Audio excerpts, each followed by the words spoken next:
Good morning. Let's spend some time working on not disturbing the air when we move. So let's just start in the bear and try to get some of this feeling going. So you're not doing the arms. We've certainly spent a lot of time on not doing. But now notice that you can have a really gentle feeling in your arms. So as you do the bear, try to feel that you're not disturbing the air. There's no, if you were in water, you're not splashing or making big waves. That it's just a gentle, easy movement. It moves through your arms, but your arms don't do. And the motion coming from the center ensures that it doesn't get caught up in your shoulders, because when you do it from the shoulders, it's going to start to disturb the air more. And you could play with it a little bit on your own and see that when you give a little extra with your shoulders, it's got a feeling that has more interference, really, with that nice, gentle, flowing movement. So just notice how this feels.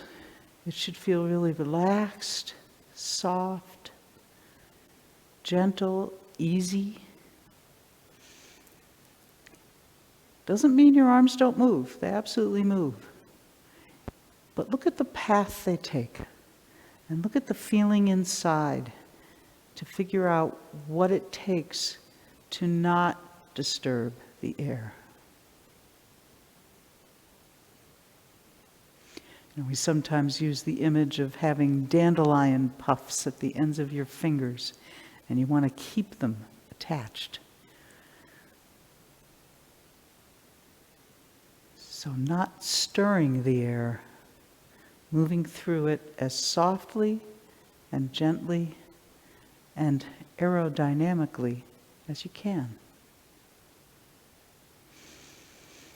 So we'll do this for another sec. And then take a break. Let's look at it going from press to push. And this is a good place to look at do the Goldilocks thing and say, oh, too much this way, too much whatever. So start, I'm going to face you. Lee, you've got Lee facing the same direction as you. Get into a good 70-30. Hands in press. Now, just do the movement, trying to notice any place where the air is getting disturbed, rather than you moving through it really quietly, calm and gentle. And back to the press again.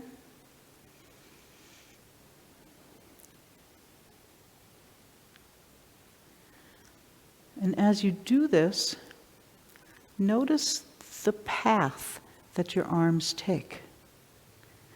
They come apart, palm down, elbows drop,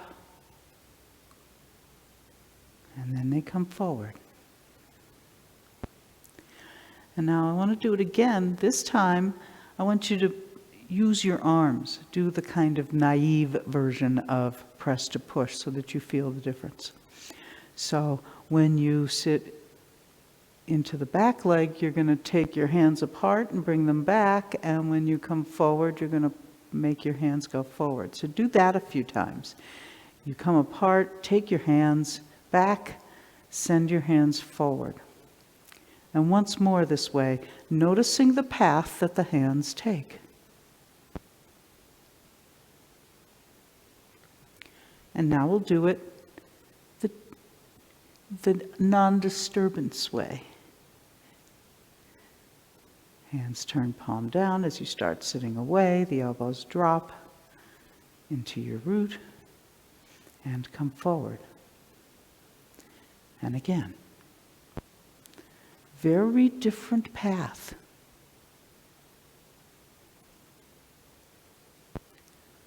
And notice how it feels, doing this like you've got dandelion puffs at the ends of your fingers.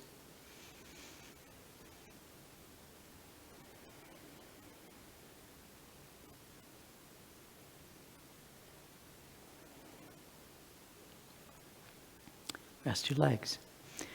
So that should feel pretty different. The path when you move your arms just doesn't have all the dimensions. It's pretty one-dimensional, boing, boing, and that's about it. So let's work on this, doing the first third, and just become aware of not disturbing the air. And when you do things that you feel like, oh, that was a little bit of an air disturbance, become aware of those moments, and we'll look at it some more.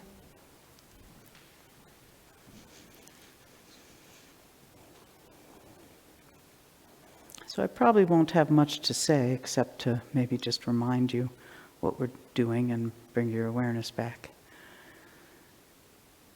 Begin.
Moving gently through the air.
Keeping the movements nice and smooth. No splashing. Dandelion puffs on your fingertips.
Let's look at this in the punch.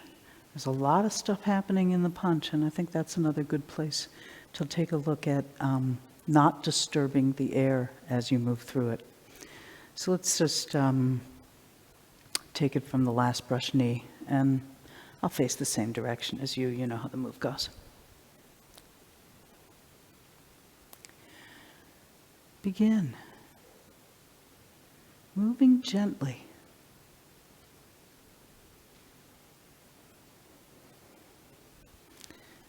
And yeah, you just put those dandelion puffs in your palm. That's okay.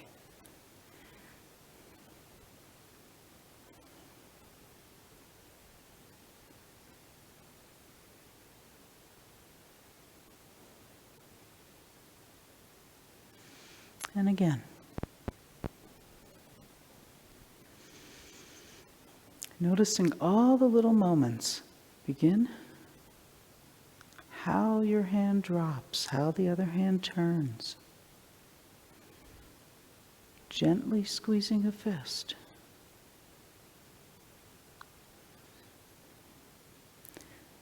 The path that your arms take.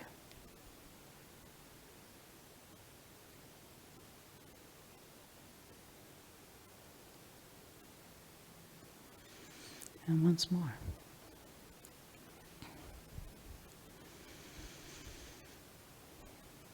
Begin.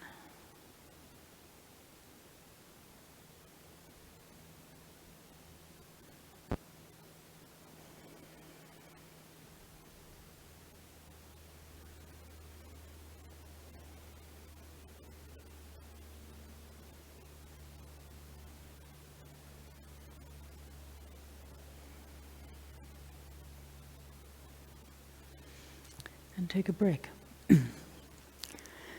Maggie has talked to us about this idea that the air is parting, 1 millimeter ahead of your fingers or your hands, whatever the leading edge, your fist, whatever is the leading edge on your hands. To feel as if, if you were in water and you got a view of it that was all blown up in slow-mo and showing the water rippling, there'd be just a little bit of parting of the water as you move your hands through it. So that's the idea, is that there's just a little bit of an opening just as ahead of what you're doing. And what that does is it keeps it from, say, splashing or disturbing the air. And it changes the whole feeling of what you're doing to almost be led by this invisible opening that appears just ahead of yourself. So let's do the punch again, trying to bring that image into it.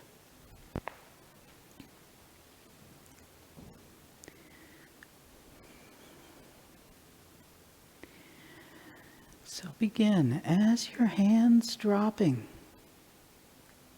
The air is just drawing it in with an opening.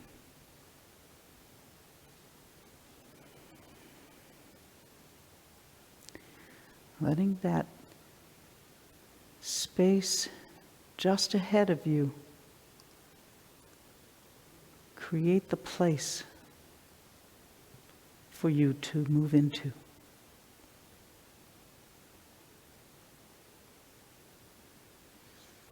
Yeah, keep going, because the whole piece has this feeling.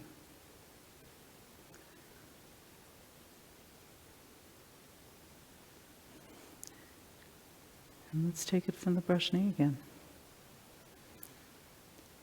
Feeling the air part just a millimeter in advance of the movement of your hands.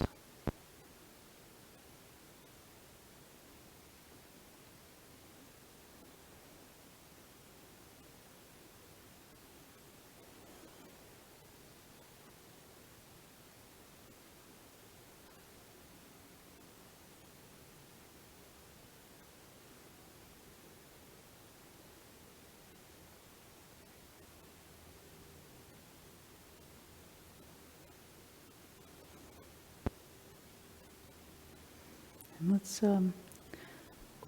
back up and do that piece again.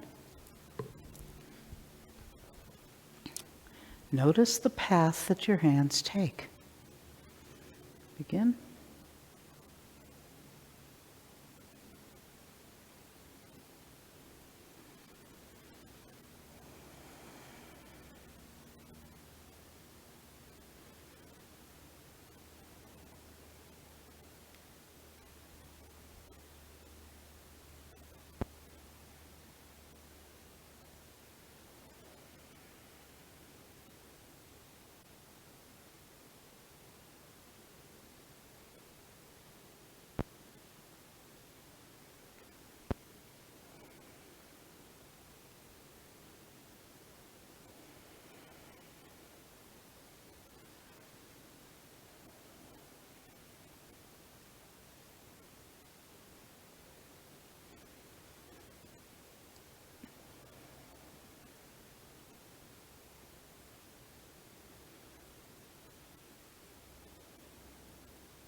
Rest your legs.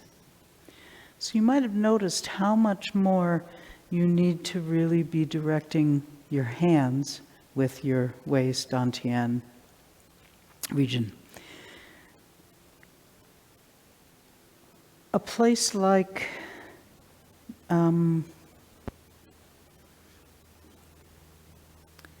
right here. It's kind of tempting to, you sit back and bring it over there, but to give a little bit more with the hands. And when you do that bit, it stops having the air part ahead of you and becomes a little bit of a disturbance. So let's just look at that moment. So from the end of the push, I'll keep facing you. Here, we've just put, punch, punch, push, punch. Continue. And now watch what draws this hand over this hand. Not disturbing the air. And out to push. And just reposition and we'll do it again.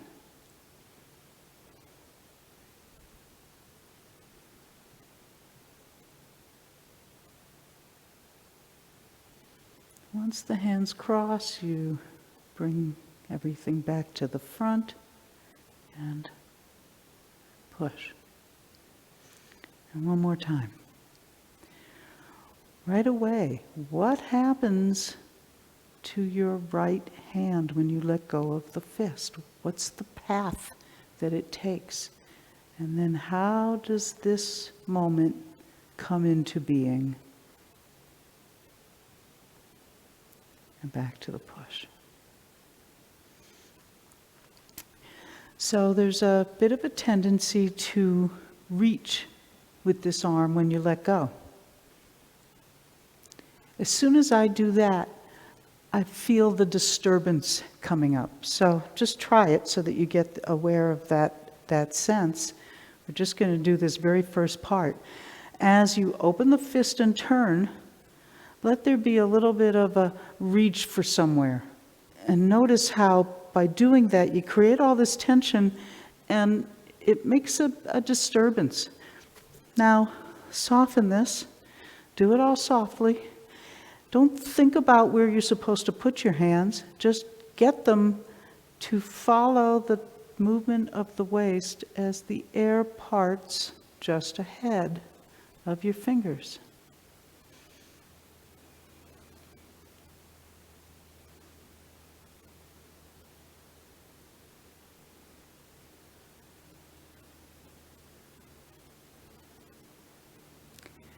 So it's a pretty different feeling, I hope.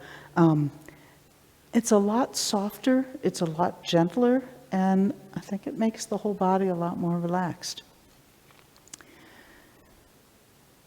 Let's do another first third. And I'll keep reminding you to let the air part just ahead of your fingers.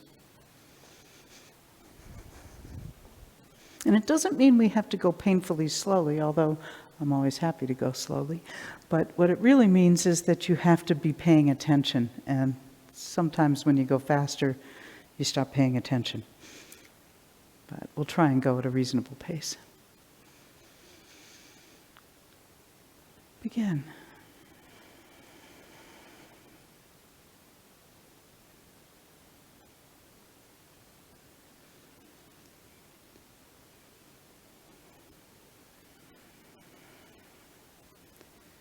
Awareness of how you move through the air.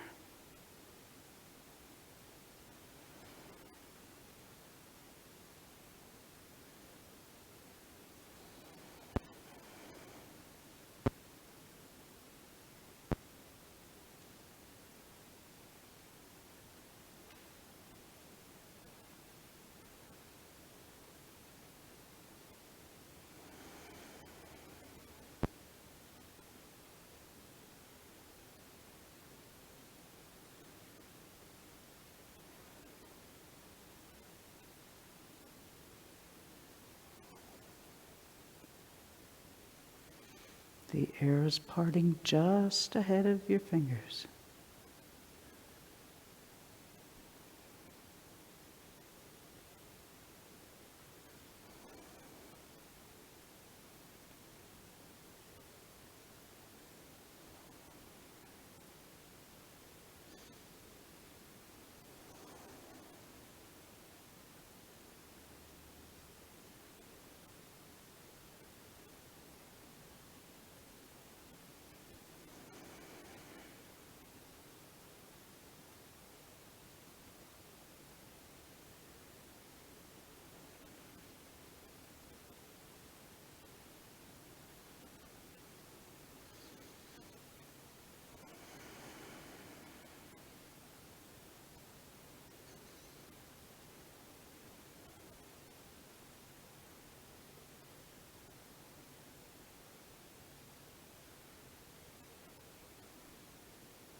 Another good place to look at is when the hand drops.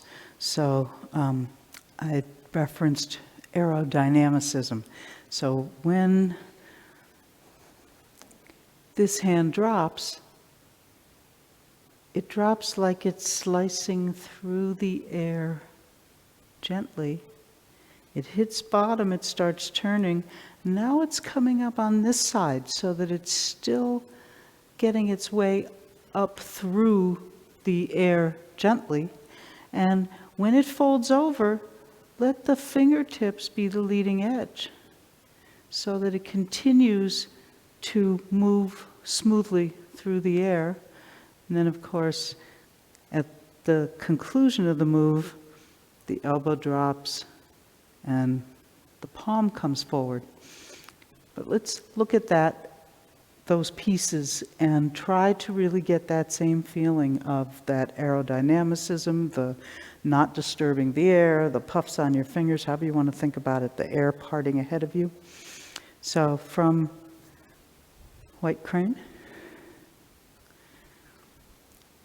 And begin. Notice how your arm drops. How the left arm comes up. How the right folds over.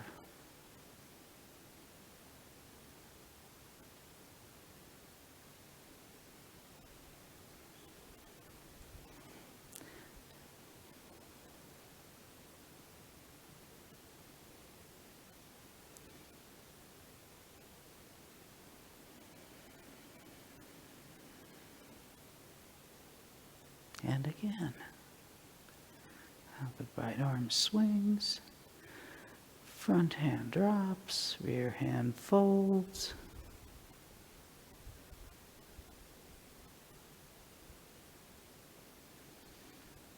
And again.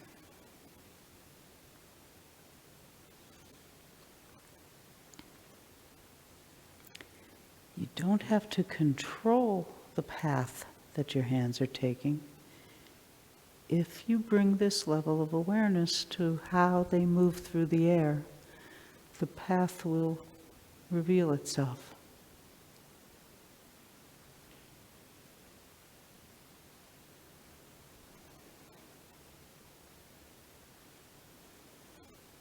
And rest your legs.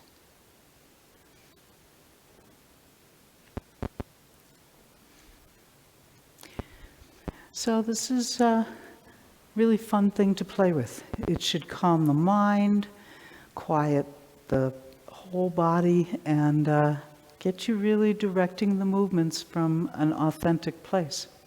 Lee will do some more with you. Let us continue. So, what makes you disturb the air? So Beth talked about one of the things when you're going from press into push, and the difference in path of the hands. If I sit back and pull my hands back versus pushing forward, or letting everything travel with the waist and come out.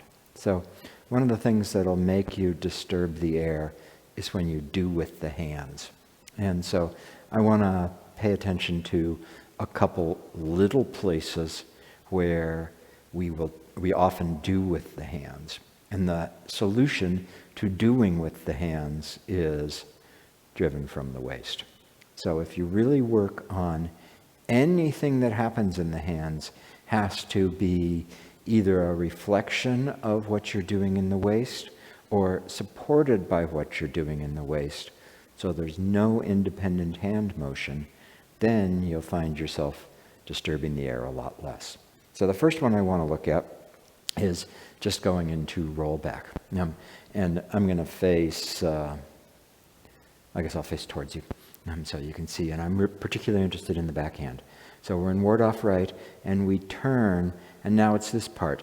As you sit back, does your left hand turn as you're moving exactly with it, and finish, palm up, ring finger as if touching the side of the elbow, exactly when you finish sitting back? Or do you sit back with nothing happening, and then turn it over at the end.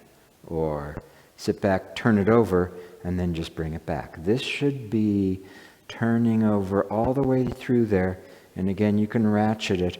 You can stop part way, and the hand ought to be in the process of turning, and it ought to exactly arrive at fully turned when you get 100% back. So let's do that one a couple times. Ward off right, facing to, your right. And go ahead, sink into the front leg, brings the left fingers by the right wrist. And now as you sit back, the left palm is gradually turning all the way, just arriving palm up, fingers by left elbow, as you get 100% back. Again. Ward off right, down into the front leg, brings the left fingers by the right wrist. Sit back, the left palm is turning up all the way through there. Again, into the front leg, left hand moves. Sit back, left palm turns up all the way. Okay, and this time we're going to ratchet it. As you sit back, you're going to sit back a third of the way, another third of the way, and the final third of the way. And your left hand, while that's happening, should turn, turn, and turn. Ward off right. Down into the front leg, left fingers by right wrist. Sit back a third of the way and stop and look at your left hand. Sit back another third of the way and stop and look at your left hand. Sit back the final third of the way, and did you get left palm up, ring finger as if a touch a right elbow? Again, smoothly. Ward off right, down into the front foot, all the way back and turning all the way. Left hand finishes just as you get back. And one last time. Spiral into the front leg, left fingers by right wrist. Sit back, the sitting back turns the left palm, so it finishes just as you get all of the way back. Great. So that's really little, right? So this is a little place where it's easy to disturb the air because you do with the hands. Here's another one. Out of ward off left.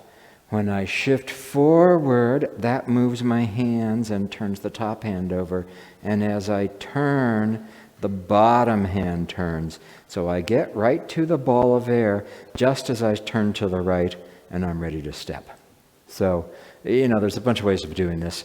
I'm doing it this way to separate the turning of the two hands. So there's the first bit where I sit down on the front leg and turn slightly to the left. That turns my top hand over. Then there's the second bit where I turn back to the right. That turns the bottom hand over. And so again, it's easy to do this where you just turn the hands and then the body moves. Or where you turn the body and then remember, turn the hands. So get this. Sitting down in the front leg, top hand turns over. Turning to the right, that turns the bottom hand. And so the bottom hand ends up palm up directly underneath the top hand, exactly as I reach the corner, and I'm ready to step. So Beth will face the same direction as you. I will face towards the camera. You're doing what she's doing, but, open and sharing as she is. She's not transparent, so you can't see her hands. So, from ward off left, put your weight forward and turn slightly to the left. That turns the top hand. Now turn back to the right.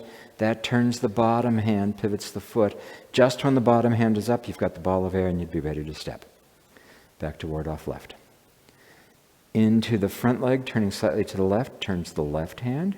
Turn to the right, turns the bottom hand. Everything finishes together.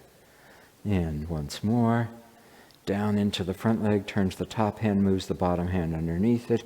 Turn to the right, bottom hand is turning. As you do that, finishes just as you get to the corner, ready to step. So these are really little, right? There's bigger moves, this, where you're doing this, where it's there's a lot more motion going on. And so those are good because noticing the big ones will help you, find the places where you're just moving the hands. But these little ones too, all the tiny little changes, all have to be a result of the waist. And so what happens is our timing or our position isn't quite right. And so then we get to the next place and we remember, oh yeah, I'm supposed to turn my hand over. Or, oh yeah, my palm's supposed to turn over. And so you'll turn the hand over independently and suddenly. And it happens because you didn't start in the right place or your timing was wrong. And you know the form, so you do the right thing.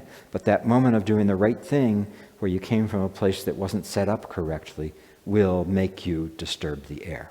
So let's do another first third.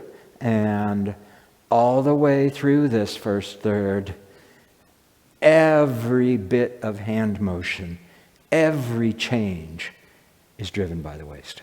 And by that I mean absolutely every change. Even the tiny little ones, like making a hook. All of those happen with the waist. You'll start out synchronizing them. You'll start out metering your waist turn and your shift so that the hand can turn. And that puts you in the place where then you can actually cause the hand turn from the waist. But as long as you're not synchronizing them, as long as you're not making sure that they can go together, you'll never experience that waist actually turns the hand. So let's do another first third. We will go slowly just because we will, because you're paying attention to this. Every change in the hand corresponds to the waist. Every means all, 100%, not one where you don't. Including right here at the start as you sink and the hands come alive. So, from the V and go ahead. Every change in the hands coordinates and corresponds to a change in the waist. Ben Lowe would tell us this first move after 10 years, the hardest. So don't worry if you have trouble seeing how the waist makes this one work, but do spend time trying to figure that out.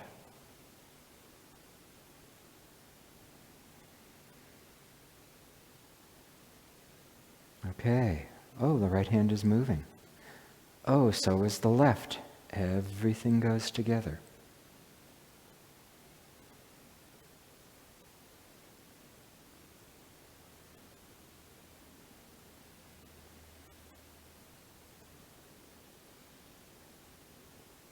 Sink into the front leg, turn the top hand, the bottom hand comes underneath it. Turn, the bottom hand finishes turning just as you get to the corner.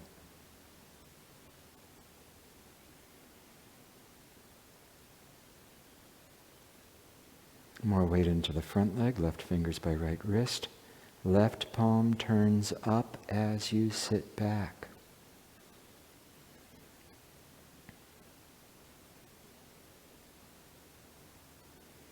Notice the change in angle on the right hand because of the waist.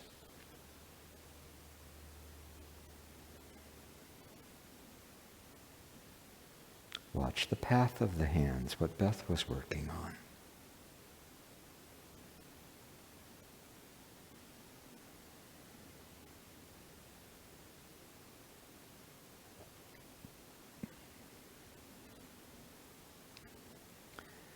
Can you make the hook and bring the left hand under the right hand with the waist?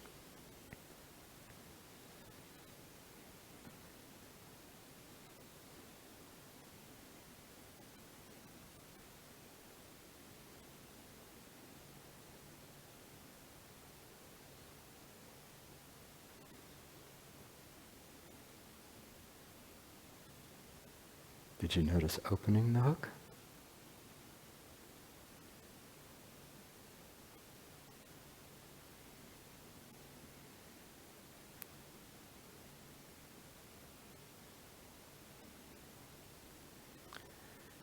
Can you do the left hand with the waist? It needs to end up palm down.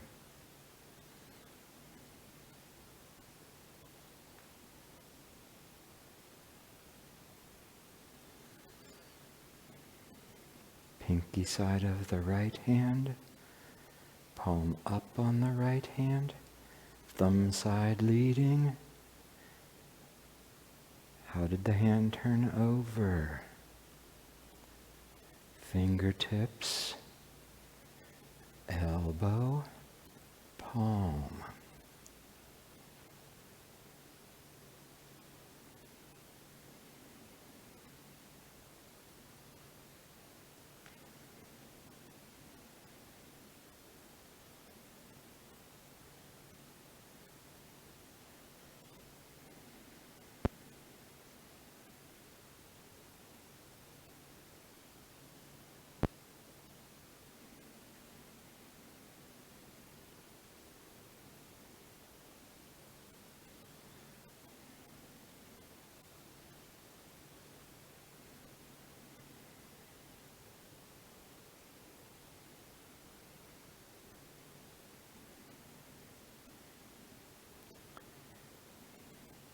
Lower the right fist.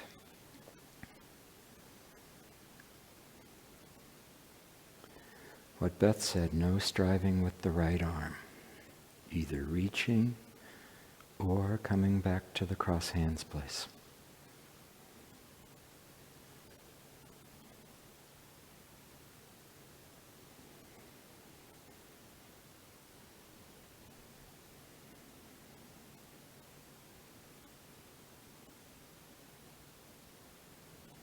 Waist is changing all the way through this.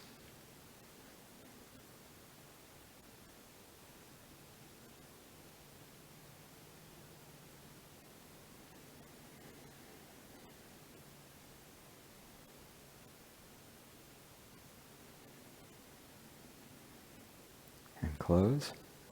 Notice how the hands change through this because of the waist.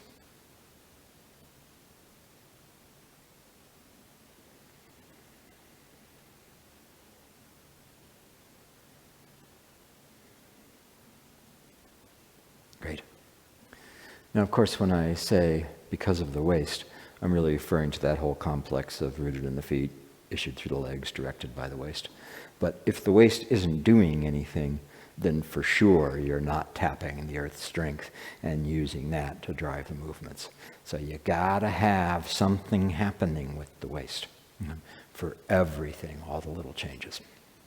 So what's the other thing that primarily causes disruptions in the force, ripples in the air, disturbances?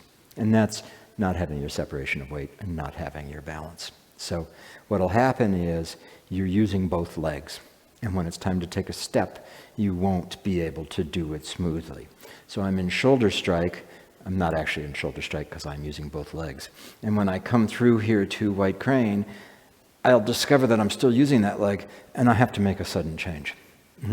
Or I'm getting set to step for the punch, and I'm not really in my front leg. And so when I move my rear leg, I have to make a sudden change. And so the issue there is that you're not really separated so that that leg can go. And when you're not really separated, then if you don't move the leg quickly, you fall, right? And the body doesn't like to fall. So even if you tell yourself, I'm separated, your body is going to say, yo, dude, no, you are not. If I don't know what's wrong with you, but I got to keep us from hitting the ground. And so then the body will move the leg quickly. Because, the body is really good at keeping us from falling. If you lean forward, you're going to take a step. And as you fall forward, you're going to take a step. That just happens. And so the same thing will happen here. I'm not really separated, and I've still got weight in that foot, and so now I know I need to move that foot, and so it's going to happen quickly. I'm in the punch, and I've come through here. Okay, I'll get this one right. And then I'm here turning, and I'm not really separated, so I'm going to have to take that step quickly. Versus this step should be able to play out in time. I shouldn't be in a hurry. Now, we talk about creating the tautness and releasing the tautness, strolling heroically and letting the foot just swing. When we're doing that stuff, we're giving you the mechanism for stepping without force, but we're assuming that you start from a balanced, separated place so that you can let that happen. And then some of the steps might happen more quickly. But in order to get there, you have to be able to separate. And so you need to work on this. And part of the problem can be taking steps that are too big. When I come in here, I'm in shoulder strike. I'm in a decent place. And then, la-di-da-di-da-di-da, I can take my time. If I take too big of a step for me, your too big may be a different size than my too big. If I take too big of a step, I'm not going to be able to be separated, and I'm going to have to move that foot suddenly in order to get there. If I step incorrectly for the punch, see, I put my foot out, right? Watch what happened there. I came in here. If I just swing the leg, it comes in, it's close to me.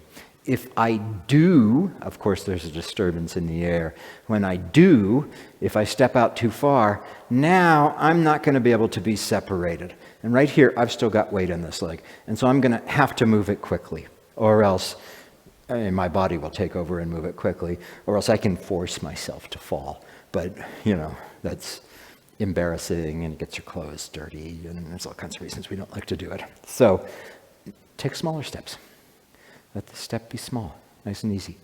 And then this is easy to do as I go through there. I'm not in a hurry where the foot has to go suddenly. So let's look at those two places, and then I'm not sure what we'll do. I'll see how long that takes. So and Beth will face the same direction as you. So let's do it from shoulder strike into white crane first. I'm going to face so you can see me. So start out, step your foot out. Make sure that wherever you stepped it is a place you can pick it back up. So if you stepped out too far and you're going to have to lean or do any of those things, bring the foot back in. Or sit down, yeah. Of course, you can step out. If I'm high, even right here where it's short, I can't separate. As I sit down, poor legs, you'll thank me later, then I can separate. So get yourself in a place where you can pick up that front foot and then move into shoulder strike. In shoulder strike, really feel that you're using the front leg to hold you up. The back leg's connected to the ground. Professor Chung said the forward motion comes from the 30% back leg. It's connected to the ground. So it's there. I'm not like 100% in the front leg with my back leg just hanging on the ground, but I'm standing on the front leg. And now go into white crane and stop before you move your foot. Check wherever you are if you can float that foot. And now continue, keep turning and move the foot and come up into the final posture. And do that again. Weight in the left leg. Check that you can float that front foot. Make sure you really can. Shift into shouldering. Make sure you're standing on the right leg. The left leg's connected to the ground, but it's not holding you up. Turn, and right at that point where you're about to move the foot, stop there. Make sure you can float it. And now continue, do the rest of it, and finish. Great. And then the punch. So we'll do those bits. Again, Beth will face the way you are. Start out from brush knee. Sit back. Shift forward. And now watch the motion of this rear foot. Let it be easy and step. And do that again. Brush knee. Sit back. Shift forward. If you need to, let the foot come in and touch the ground. Get your act back together and let it step easily, not too far. Once more. Sit back. Shift forward. Let the rear foot swing and step. It should be close to you. Now put all your weight into your right foot and turn and stop right before you're going to move the rear foot. Make sure you can pick it up. And now continue turning and step with the left foot. And wherever you put it down, make sure you can pick it up. And then shift into the punch. So take a break. So I'm getting you to stop at the places, when we do this square and as a beginner, we'll make everything move mechanically together, right? I'll go into white crane from shoulder strike. I'll get all the way, I'll make sure my weight is there, and then I'll just move everything together. But when you do the form after you've been practicing for a while, everything doesn't move in lockstep, right? The motion of the waist takes time to ripple out through all the parts of the body. All the parts move in harmony, but they don't all move as if welded together. And so when I'm here in shoulder strike and I'm turning here, I'm going to get to some place like this before my left foot needs to step. And as I continue, the left foot is going to arrive, and then I'm going to finish the move, and the left leg is going to keep changing. So the step doesn't start as soon as I start turning, and the step doesn't finish at the end, but the leg is alive all the way through there. And so I'm stopping you at this place where the foot's about to step, so you can really make sure that you've got your balance, you've got your act together, and you can step easily and finish. Same thing in the punch. I've come through here, I've let the little step happen, I've shifted, and I start to turn, and right about here, this is where the rear foot's going to move, so I want to check and make sure that it's really available to move, and then I can finish it.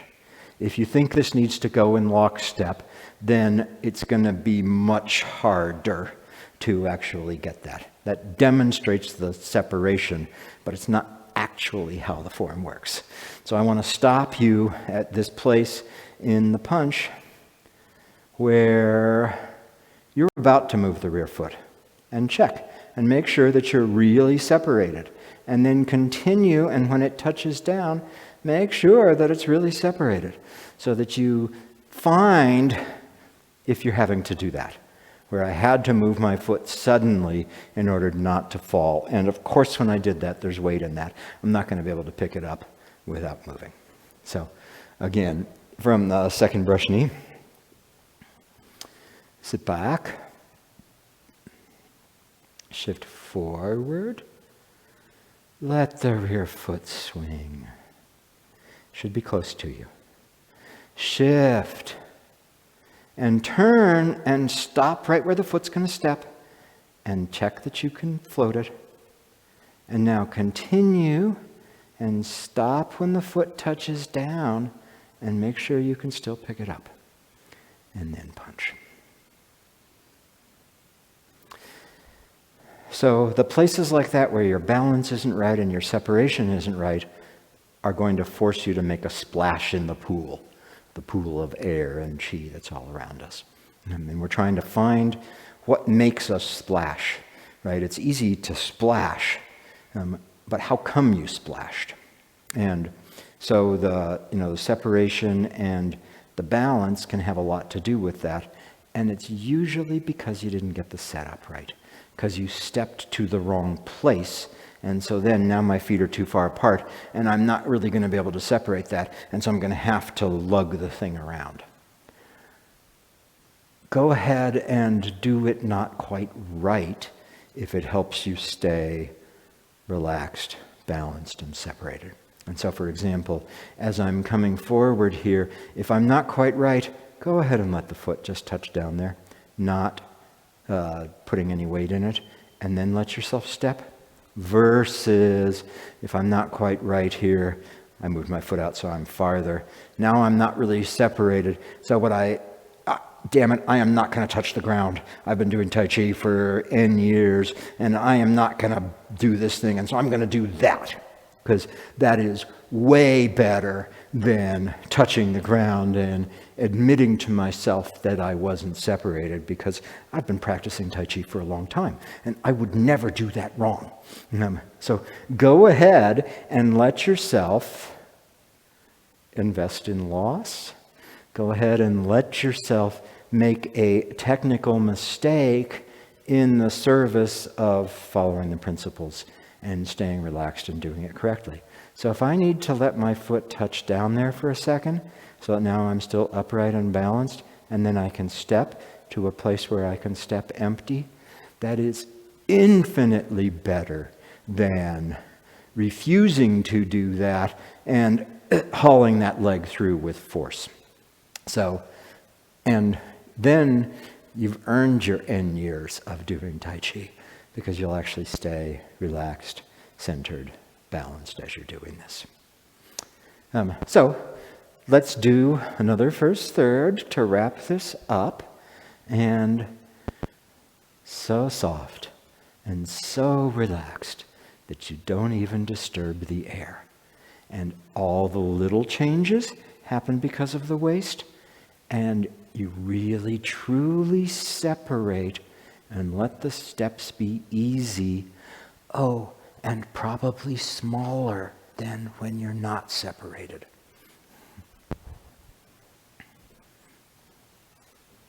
So, from the top, remember, just do this first bit with me. Sink, and as you sink, see how that changes your hands. And stand back up and let the arms straighten. And sink, feel how that changes the hands. And stand back up, let the arms hang. Okay, now we'll do the whole first third. Go ahead.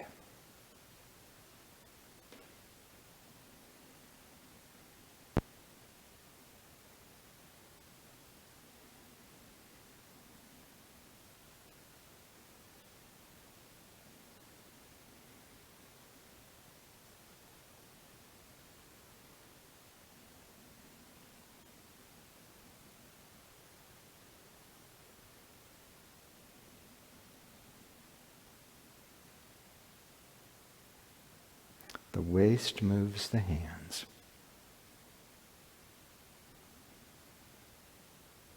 Really in the right leg, so it's easy to step.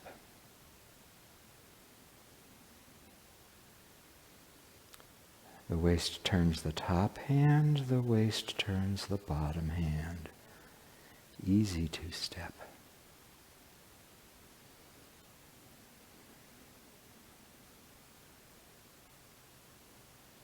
Shifting and turning moves the left palm.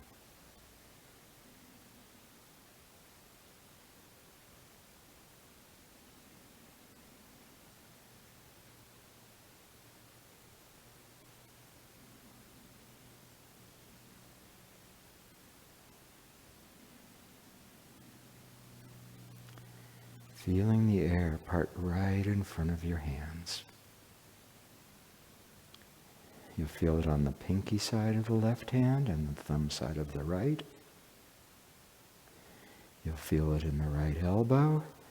And now use the waist to gather the hook and bring the left hand. Feeling the air in front of your hands.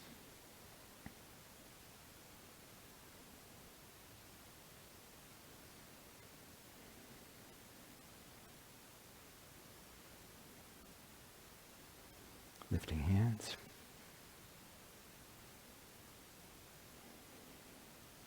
And go ahead and touch your right foot down if you need to when you're coming back, so you can keep your act together.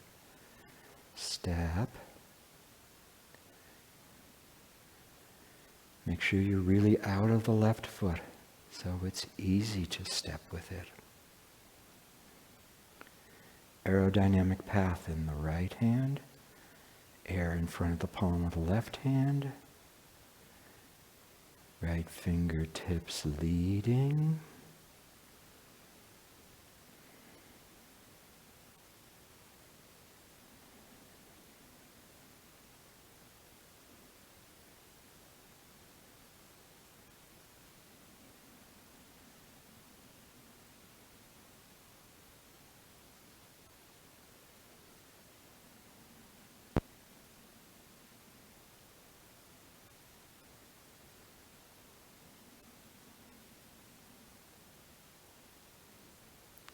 Fill the air with your hands. An easy step where you touch down if you need to. All the weight in the right leg and step.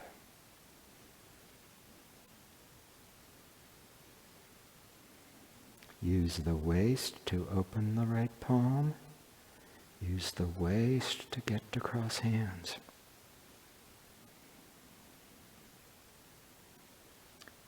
Feel the air in front of the hands, along the pinky side of the right hand and arm. The waist is moving it. Pinky side of both hands. Oh, in that right foot, you're really separated.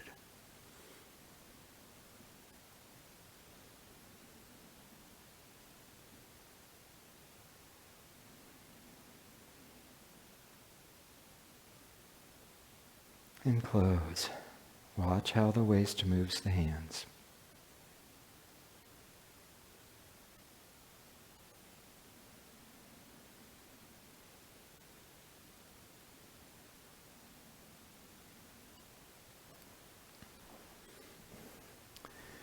So this is demanding. And what it'll show you, one, is the places where you're faking it, where you've learned the form as an external thing, and you're just putting your hands where you think they go. So that's faking it. It'll also show you where your skill isn't where you want it to be, where your separation isn't working, where your balance isn't working. And so that can seem really frustrating. But this is really demanding.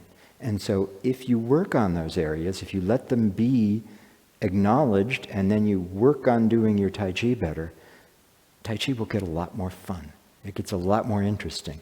And it's not these periods of boredom punctuated by, ha-ha! It's every instant of it, you're doing Tai Chi. And that is, I think, way more fun and way more interesting than executing an external choreography. So go ahead and spend the time on this, do the work, and then reap the benefits.